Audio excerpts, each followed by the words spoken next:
Vai fazer um resumo, porque hoje é a última aula sobre sinais dos tempos. E eu tenho visto coisas que eu devo repetir algumas delas à noite. Mas aquele texto que nós vamos ler de Mateus 16, de 1 a 3, que nós já lemos, nós vamos ler de novo. Vamos começar. Aí eu falo durante o estudo. Tchau.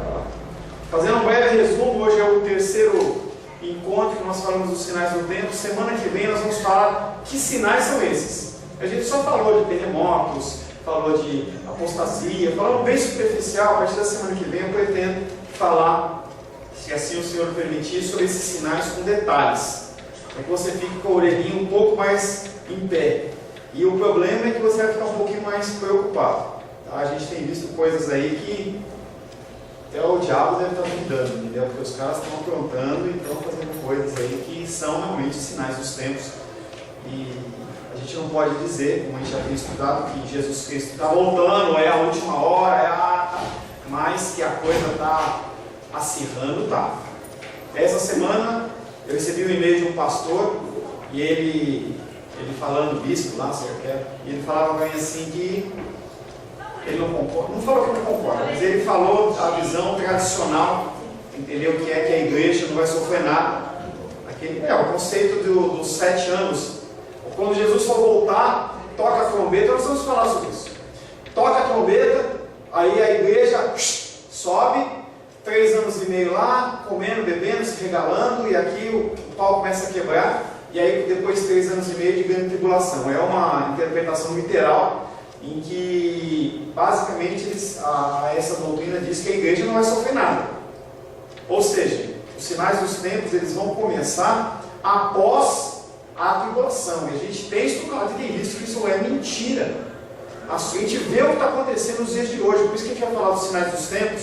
Essa é uma explicação importante, porque a gente está vendo que a coisa está acontecendo nos nossos dias. A gente não pode dizer que isso, senão a gente não é igreja. A gente não subiu. É que nem os 144 mil dos testemunhos de Jeová, em que eles acreditam, confiam que eles são e ficam dando data e não chega, e você fala, pô, pera um pouquinho. Só que no Guará aqui tem uma igreja que tem mais de 100 e poucas pessoas. Aí você vai começar a fazer a soma dos testemunhos de Jeová, como é que dá 144 mil? Então é um negócio meio estranho. Então as pessoas elas não têm prestado atenção aos sinais. E os sinais eles vão ocorrer, não sei se na sua plenitude ou não, e nós como igreja vamos estar aqui sofrendo. Nós vamos passar por muita dificuldade. Aí eu tenho visto coisas, eu vou ficar comentando ao longo desse vídeo, que a gente vai dessa aula, e você vai começar a falar assim mesmo, eu vi algo semelhante a isso. E você tem que ficar esperto, porque a palavra diz que nós temos que vigiar e orar. Só fazendo um breve resumo, nós começamos falando que os sinais dos tempos eles servem para descrever eventos que acontecem antes da segunda vinda de Cristo. Tá? Essa segunda vinda de Cristo, que começou o relógio, foi disparado a partir da ressurreição de Cristo, dos adventos de nascimento, morte, na cruz, ressurreição. A partir dali, entre esse período e o outro, tudo pode acontecer. Tá?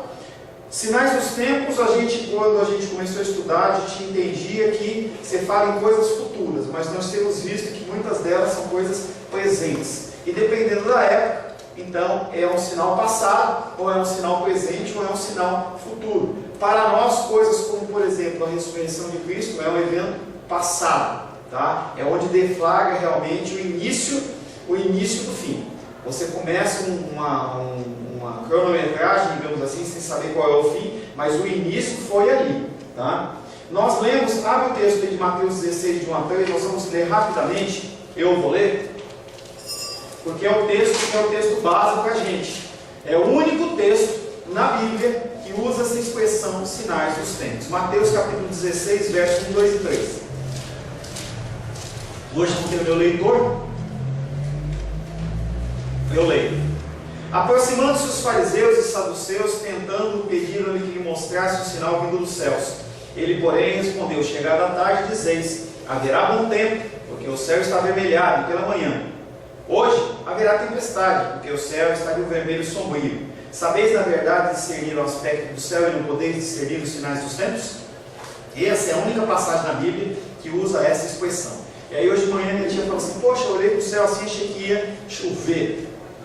Nós temos observado os sinais da natureza, as coisas que têm acontecido, e nós temos que passar por cima dos sinais que nós temos estudado. Nós temos que ficar com ouvidos abertos, tem que estar preparado. Quase que eu falo assim, cuidado, você tem que estar com os olhos abertos. Não, você tem que estar com os ouvidos abertos, porque as coisas, elas estão acontecendo. Jesus Cristo, ele apresenta para João Batista um texto que nós lemos também, Mateus 11:5, que fala, os cegos veem, os coxos andam, os leprosos são purificados, os surdos ouvem, e os mortos são ressuscitados, e aos pobres está sendo pregado o Evangelho, sinais dos tempos. Baseado nesses sinais dos tempos, os fariseus, eles tinham que identificar em Jesus a figura do Messias, mas eles não fizeram. Tá? E aí depois nós falamos no nosso segundo encontro sobre as interpretações erradas. Muitas pessoas, conforme eu falei para vocês já, dando aquele exemplo de grande tribulação, tal, aquele negócio lá, as pessoas acham que vai acontecer só no fim. Quando for a marca do pênalti, a igreja sobe e acontece. E não é isso que está acontecendo. A gente vê guerras, a gente vê rumores de guerras, pragas, pestes. Se você acompanhou na internet essa semana, uma notícia que não foi nem um pouquinho divulgada por Jornal Nacional, nem por coisa nenhuma. Lá na Síria, os muçulmanos entraram numa igreja ou numa escola, não sei muito bem, entraram num lugar onde tinham aproximadamente 150 cristãos e mataram todo mundo. Crianças, jovens, não eram adultos, não, mataram todo mundo. E é sangue frio, não tem dó não. E mostra as fotos, entendeu? Daquelas pessoas tudo jogadas no chão, que nem animal, cachorro, tudo jogado. Um monte de gente. Um monte de gente. E aí quando teve aquele assassinato daquele francês lá, chargista, nossa, todo mundo noticiou e vai, não sei o quê. Perseguição. Isso é um dos sinais dos tempos. Essa semana, entendeu? Essa semana e a semana passada, eles começaram a retirar as Bíblias das bibliotecas. Tá? Não é mais considerado um livro que pode estar, porque nós somos um Estado laico. Estão tirando as cruzes das repartições públicas. E aí eu estava vendo uma reportagem com aquela repórter da SBT, a Charizade lá, e ela falava assim, então vamos começar a destruir o Cristo Redentor, porque é o símbolo do Brasil, entendeu? Uma das 7, 8 maravilhas do mundo. E que está no Brasil não é nada a não ser o Cristo Redentor que está com o coração aberto. Mas as pessoas, elas estão indo atrás. O João Willis, semana passada, ou 10 dias atrás, ele entrou com um projeto de lei que está para ser aprovado de colocar a religião muçulmana dentro das escolas como ensino religioso. Está acontecendo, gente. Crianças, o banheiro masculino e feminino, ele vai ser, ou está sendo, entendeu? Mudado para um banheiro misto. Entendeu? Então, a minha filha lá está indo no banheiro, e aí o menino entra, e aí tem que ter um mictório também, eu não sei como é que é isso. E aí ela entra lá e vai ver o menino lá fazendo xixi. E se for só isso?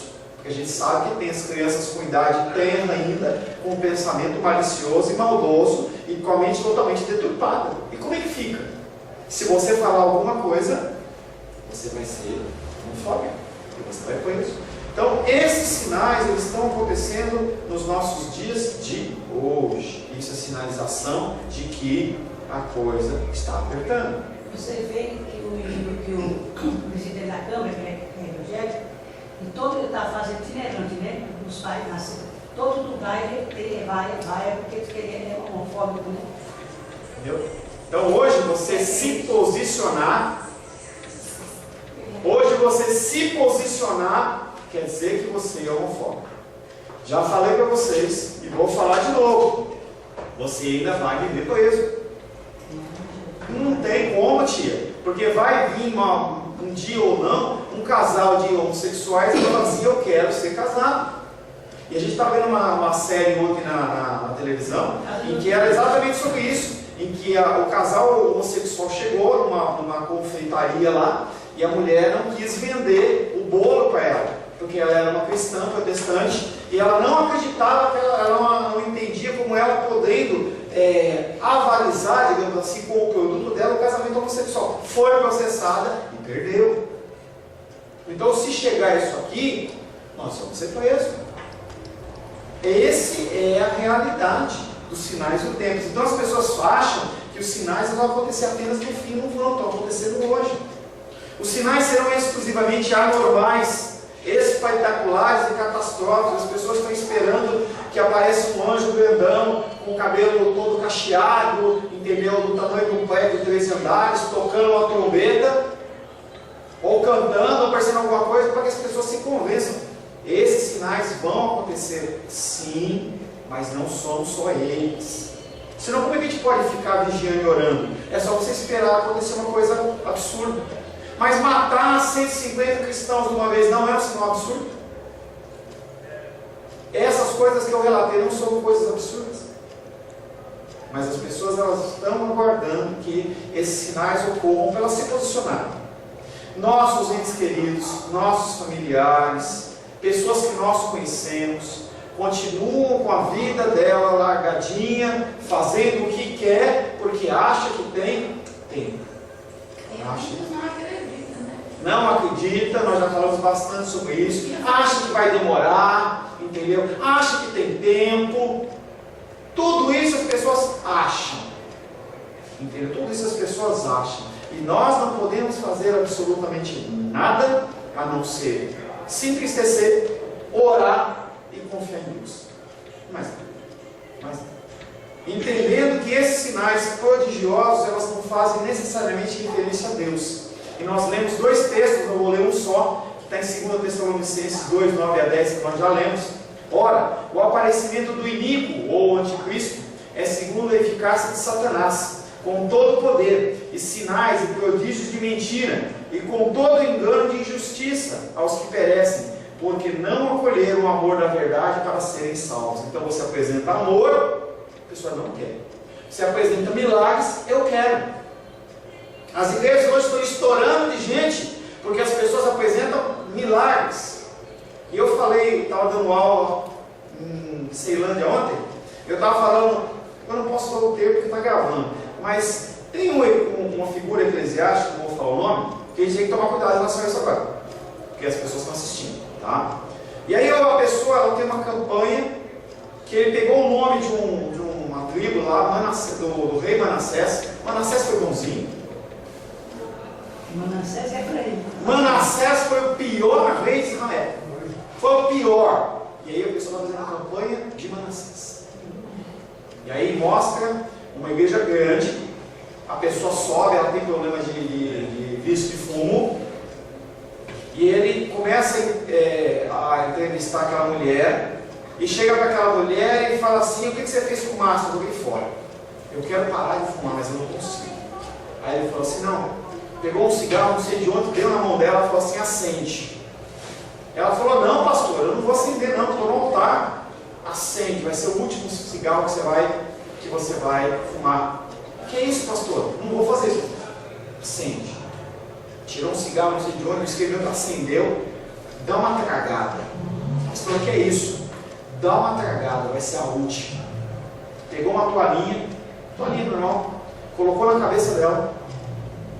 Tá? Pegou aqueles esguichos de samambaia, sabe aqueles esguichos de samambaia?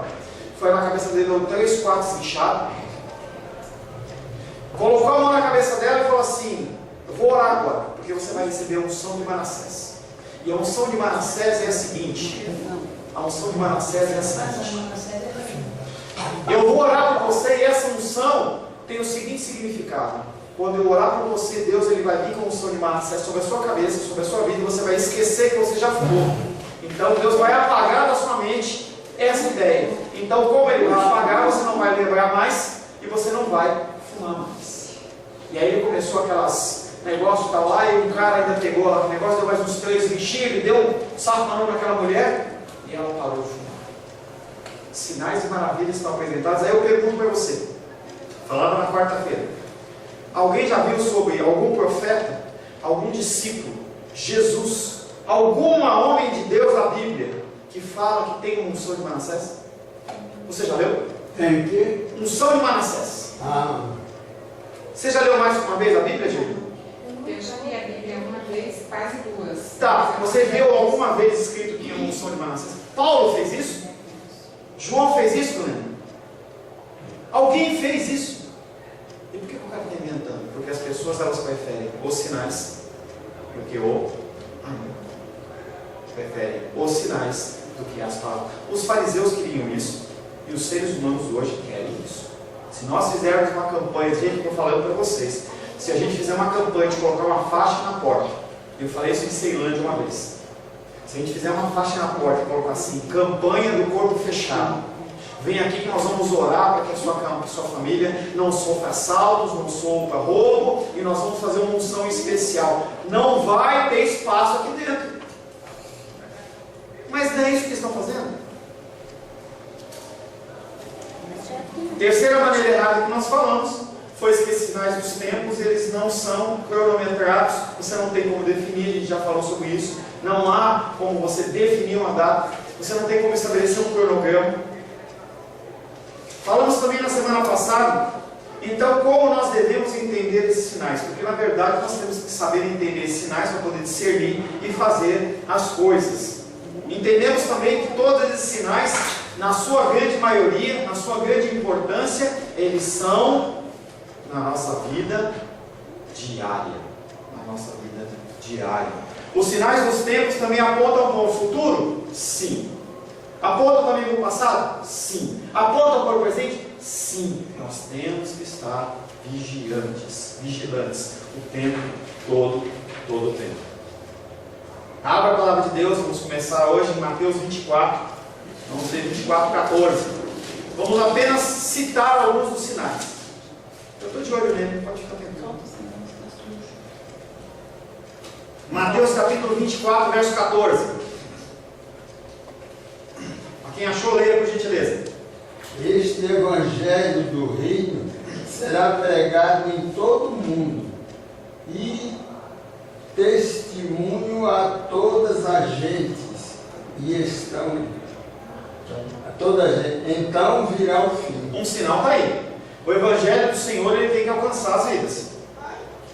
E aí não é 100%, a gente tem, é meio utópico a gente achar que 100% das pessoas no mundo inteiro vão ser alcançadas pelo evangelho. Se for pensar assim, nunca vai ter esse fim de tempos. E aí está falando em relação àqueles que vão ser salvos, tá? Então, quando fala que tem que ser pregado o evangelho por todo mundo, não está falando que todas as pessoas vão ser alcançadas pelo evangelho. E sim, que todo mundo vai ouvir, de alguma maneira eles vão ouvir. Seja através de televisão, seja através da internet, no folhetinho, o que quer que seja. Mas as pessoas vão ouvir de Jesus. O segundo texto está indo em Mateus 24, agora versos 29 e 30.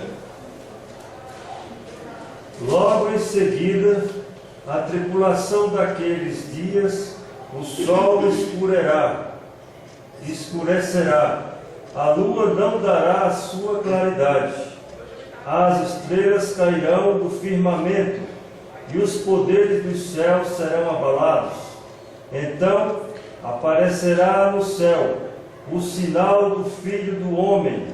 Todos os povos da terra se lamentarão e verão o Filho do Homem vindo sobre as nuvens do céu, com poder e muita glória. Esse versículo 29 e 30, ele tem que ser uma parte dele lido de uma maneira simbólica, porque você acha realmente que o sol ele vai escurecer no sentido de ele apagar? Se o sol ele apagar, sabe o que acontece com a vida da Terra?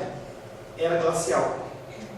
Você acha que as estrelas do céu elas vão cair? O entendimento da pessoa que está fazendo isso aqui era aquele entendimento, não é literal. Você entendia que as estrelas, nem é quando a gente manda as crianças desenhar, e ela vai lá e desenha as estrelinhas no céu, como se estivesse preso no céu que a gente está enxergando. E não está acontecendo isso. Então, a primeira parte, sol escurecerá, lua não dará sua claridade, estrelas cairão do firmamento, são coisas simbólicas que nós vamos estar estudando. E aí você parte para a segunda parte do versículo 30. Então aparecerá no céu o sinal do Filho do Homem. Vai haver um sinal que a gente não sabe o que é. Tá? Sinal do Filho do Homem. Todos os povos da terra se lamentarão e verão o Filho do Homem vindo sobre as nuvens do céu com poder e muita glória. Quem que vai lamentar? Aqueles que ficarem. Aqueles que ficarem, eles vão lamentar. Você vai lamentar quando você estiver com o Senhor na glória? Lógico que não. Vai haver um momento em que nós vamos ser tirados desse mundo. A palavra de Deus diz isso, tá? A discussão nossa é se é antes, depois, durante, nós vamos falar disso depois. Mas vai haver alguma coisa no sinal dos céus em que as pessoas vão olhar e falar assim: fiquei. E aí eles se lamentarão. Eles vão ficar entristecidos. Tem uma série de filmes que falam de arrebatamento, de apocalipse, de fim dos tempos, em que as pessoas, elas olham e falam assim: fiquei. Aqueles que são do mundo, que não conhecem nada, eles vão tentar procurar uma série de coisas, terrorismo, doença. Mas aqueles que já ouviram a palavra, entre eles os nossos entes queridos, os nossos familiares, aquelas pessoas que já ouviram de alguma maneira o Evangelho, eles vão falar assim: eu sei o que aconteceu. Muitos exemplos de filmes. Outro dia eu estava vendo um filme com a Rosângela e mostrava um avião lá, a mulher estava lá e de repente, sumiu as pessoas. E aí fica só a roupinha, e é bem dobradinho, um anjo que leva a pessoa, tira a roupa da pessoa, dobra, bem dobradinho, fica bonitinho assim, e ainda coloca o crucifixo bem em cima, né? Porque o cristão ele tem que ter crucifixo. Não tem, você usa se quiser, é um adorno, né?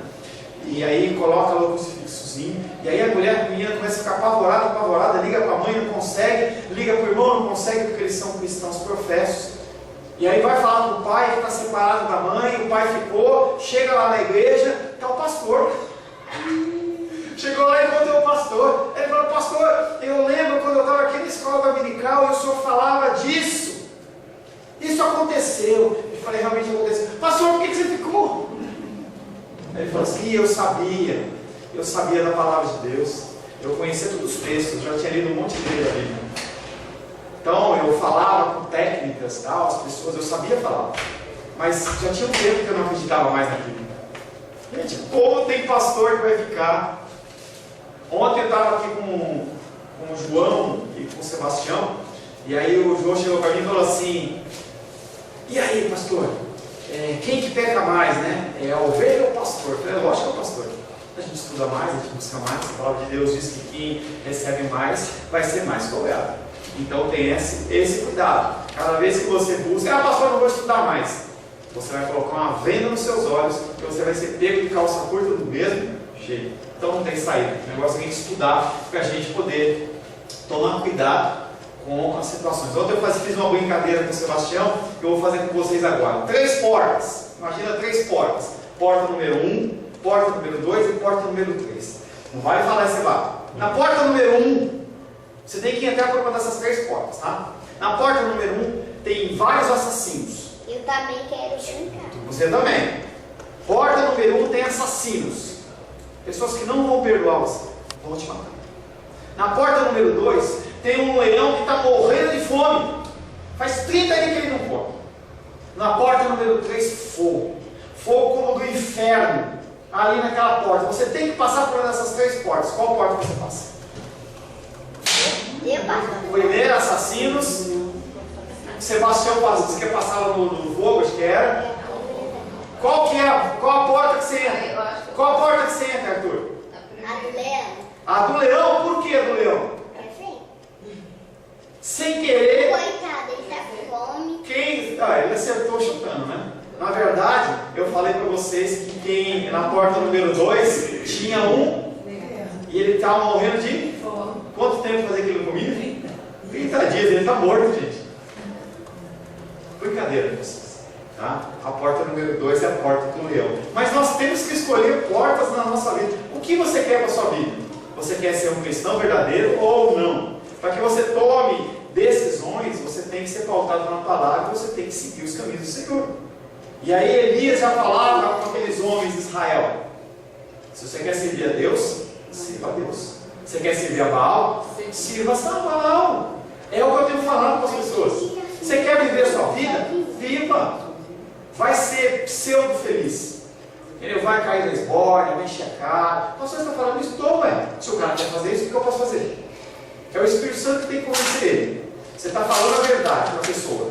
A pessoa não quer. Você mostra o caminho, a pessoa não quer, deixa ir. Romanos fala sobre isso. As pessoas querem ir, deixa ir. Outro texto, 2 Tessalonicenses 2,3. Eu pedi para vocês abrirem já isso. 2 Tessalonicenses capítulo 2, verso 3. Ninguém de nenhum modo vos engane, porque isto não acontecerá sem que primeiro venha a apostasia e seja revelado o homem da iniquidade, o filho da perdição. Gente, a apostasia é o que a gente mais vê nos dias de hoje. Apostasia, esfriamento de coração. As pessoas não querem mais saber de Deus, a não ser que seja um Deus que te dê algo em troca. Esse é o Deus que eles procuram, um Deus que dá algo em troca. Só que eu perguntei para o Sebastião ontem, estava conversando com outras pessoas. Se você é da Macumba, já foi na Macumbaria, se você é parte de Candomblé, algumas áreas de Nova Era, então como é que isso funciona?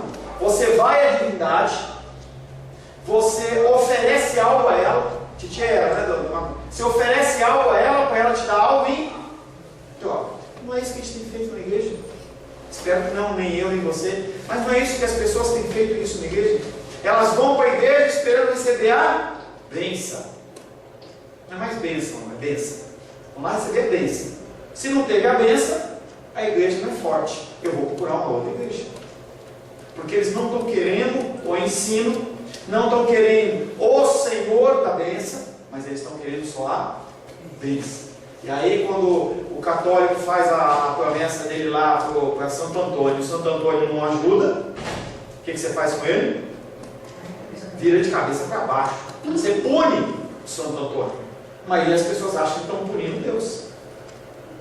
Deus sem você, Ele continua sendo Deus, querido. Ele continua sendo Deus. Assim, os sinais dos tempos também apontam para o futuro, mas eles apontam para um futuro baseado no que Deus já fez no passado. A pregação escatológica testemunha acerca do futuro do ponto de vista de salvação que já veio. Os sinais dos tempos, portanto, apontam para o passado, como para o futuro, mas também para o presente, como nós temos falado. Nós, como servos, nós, como pessoas que somos cristãos, espero que nós sejamos realmente do Senhor, eleitos do Senhor. Nós já temos esse escrito de dívida levado na cruz do Calvário. Nós já estamos com a declaração da herança, mas ainda não tomamos posse. Então nós temos que caminhar de uma maneira digna. Os sinais dos tempos revelam na história essa discussão, porque não vou dizer que é guerra, entre os poderes dos céus e os poderes do mal. É uma coisa que parece que é uma guerra, mas não é uma guerra. Deus, Ele controla tudo, Ele permite que Satanás ele haja, porque Ele, como as pessoas, os pentecostais dizem, Ele é um leãozão desdentado.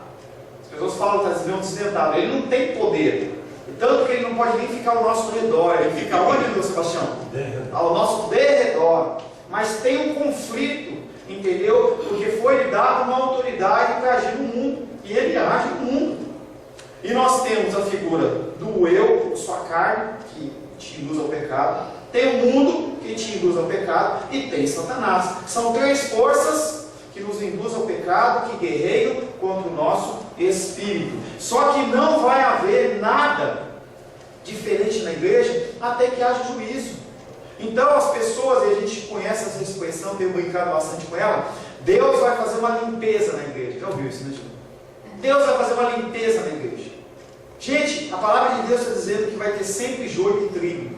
E quem vai fazer essa colheita no final dos tempos vai ser o Senhor através dos seus anjos. Então a igreja ela vai continuar tendo pessoas falsas, mentirosas. Glória a Deus, senão a igreja não tem sentido nenhum. São pessoas falhas a partir de mim e você, com seus defeitos, com suas falhas. São sinais dos tempos. Esses sinais dos tempos que vão acontecer lá no fim, em que vai ser separado o joio do trigo. Os sinais dos tempos pedem uma decisão. Jesus censurou aquelas pessoas que viviam naquela época dele, porque não discerniram os sinais dos tempos. E nós temos que tomar certas decisões. Através desses sinais, Deus continua a convocar os homens a crerem em seu Filho para serem salvos. Apenas através de Cristo há a salvação. Mesmo quando ele vê sinais desagradáveis, porque eu vou dizer para você que esses sinais são bons. Apostasia, falsos profetas, falsos cristos, perseguição e tribulação pro mundo desencoraja. Pro mundo parece que Deus está longe, mas e para o cristão? Tem que ser algo que motiva, tem que ser algo que você fala assim: Jesus está voltando, Jesus está voltando. Você tem que olhar para esses sinais com reserva, vigiando, mas sempre olhando não como tristeza e como preocupação, e sim como o rei está voltando. É necessário que essas coisas aconteçam. As pessoas olham para isso e ficam apavorados. Nós temos que olhar para isso e falar assim: glória a Deus. Os sinais dos tempos requerem vigilância constante. Mateus 24, 42. Mateus 24, 42.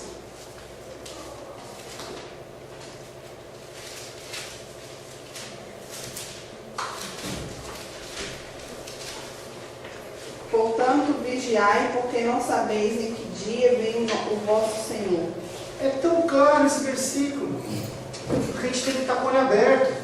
E se a gente vacilar, a gente cai. É bem comum, especialmente nos círculos dispensacionalistas. O que é isso? É aquilo que eu falei para vocês. Tem uma linha teológica, que talvez você até acredite nela, em que você tem um quadro das dispensações, em que Deus ele vai corrigindo a história conforme ela vai passando. Então o homem fez uma coisa errada aqui, Deus muda a ação. Então o homem fez uma guerra, opa, eu preciso corrigir. Você acredita que Deus corrige a história? Você acredita que Deus escreve certo por linhas tortas? Mas as pessoas acreditam. Deus não escreve certo por linhas tortas. Ele escreve de uma maneira reta. Quando eu não conhecia a Bíblia, eu acreditava, mas são provérbios populares. Porque sabe o que acontece, Rosário? Quando a gente vê um ato como esse de morte de 150 cristãos na Síria, a gente fala assim: saiu da mão de Deus. Deus deu um cochilo, e aí os muçulmanos entraram lá e mataram eles. Gente, está tudo dentro dos planos do Senhor. As pessoas durante todas as eras, desde a morte de Jesus, elas vêm morrendo pelo Senhor. Pessoas são queimadas vivos. Nero fez isso em Roma. Pessoas são jogadas para os leões. Pessoas são cortadas, serradas. Pessoas são enterradas vivas. Pessoas são crucificadas de cabeça para baixo. E esses são os sinais dos cristãos. E a gente, quando vê isso, a gente fica chocado, porque a gente não acredita. A gente não acredita na Bíblia. E aí a gente fala assim: não, Deus escreve certo por linhas tortas. A pessoa que acredita nisso está falando assim: Deus vacilou, ou o homem tomou uma decisão que Deus não estava esperando, e agora Deus vai lá e corrige. Não tem isso. Nós podemos olhar, não entender, mas as coisas acontecem segundo os planos do Senhor. Para quê? Para que o nome dele seja glorificado. Essa é a primeira coisa. Para que se cumpra a palavra dele. E para fazer você ficar forte, fortalecido. Porque vai haver, eu vou falar mais uma vez, você vai ficar ouvindo eu falar até acabar os tempos ou você mudar de igreja. Tá? Você vai passar por esse tipo de perseguição. E se você não estiver firme, você vai cair. Pergunto para você: uma pessoa como essa, pega um revólver e mete o revólver na cabeça do seu filho ou da sua filha, e fala assim: ou você nega Jesus, ou eu mato ele agora. E aí? Nós estamos chegando nisso. E aí? Ah, pastor, nunca vai acontecer isso. Deus, ele livra os seus... Não livrou no passado. As pessoas passaram por isso. E aí? Tem igrejas em países em perseguição. Tem um relato de uma mãe que estava lá dentro da igreja, num culto como o nosso assim, uma igreja um pouco maior, com uma janela. Entrou pessoas que eram contrárias ao cristianismo. O cara pegou o bebezinho do colo da mãe, jogou pela janela, matou a criança. A mãe levantou, foi lá, pegou a criança morta, colocou no colo e continuou a adorar o Senhor. Isso é cristianismo, gente. Você está preparado para isso? Nós estamos caminhando para isso. Pastor, você está muito pessimista. Eu só posso ser pessimista com as coisas que eu estou vendo. Só posso ser pessimista. A bancada evangélica que a gente deveria confiar nela, ela não age como. As pessoas, depois que ascendem ao poder, elas têm que fazer uma série de aconchegos. Então, eu tenho visto isso em algumas séries de televisão que não são reais, mas que retratam o mundo real. Então a pessoa olha e fala assim: bom, eu tenho que conseguir os votos dos negros, então eu faço aconchegos. Eu quero o voto dos gays, eu quero o voto deles. Então a pessoa começa a abrir concessões. Falei para você já da igreja inclusiva? Falei esse termo para você já? Não? Vou falar de novo. O pastor, e quando uma pessoa diz isso, Deus escreve certo em linhas tortas. Lembra? Qual a resposta? A resposta é que ele escreve certo por linhas certas. Isso.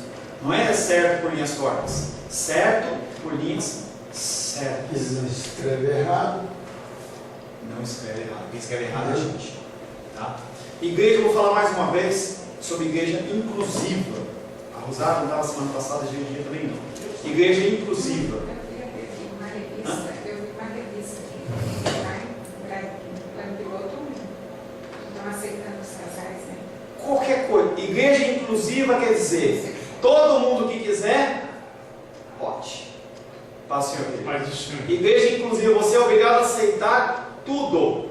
Jesus Cristo normalmente aceitava todos. Não estou falando que a gente não tem que aceitar, estou falando para você que daí para você permitir que as pessoas cresçam no ministério, participem do ministério e tudo mais, e você faça um casamento homossexual e todas essas coisas que envolvem, minha igreja não é uma igreja inclusiva, minha igreja é uma igreja bíblica. E quando você fala uma igreja bíblica, a gente vai criar confusão, gente. Se prepare para que a gente vai criar confusão. Pastor, mas a gente é pequenininho. A gente tem 20 pessoas. A gente vai criar confusão. Quando os profetas de Baal eles estavam presos, e Elias ele falou assim: eu estou sozinho aqui. Deus falou assim: tem 7.000 que não dobraram seu joelho. Você quer fazer parte desses 7.000 que não dobraram o joelho? Ou você quer fazer parte dessa igreja inclusiva? Essa igreja inclusiva não tem problema nenhum, viu? É que nem na China. Você acha que não tem igreja na China? Na Coreia tem, mas é uma igreja que vai conforme a vontade deles. Então você pode fazer isso, pode fazer aquilo, pode fazer aquilo outro. Se você tem esse desejo no coração, você está no lugar errado.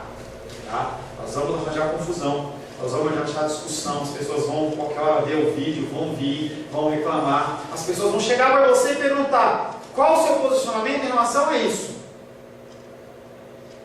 O que você vai decidir?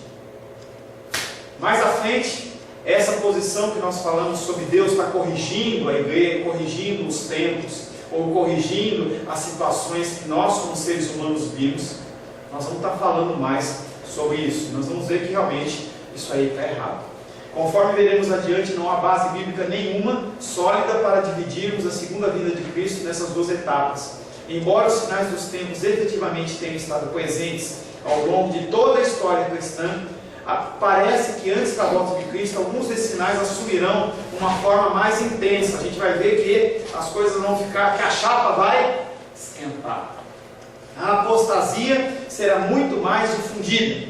A perseguição e o sofrimento redundarão na grande tribulação, e as forças anticristãs culminarão com o homem da iniquidade.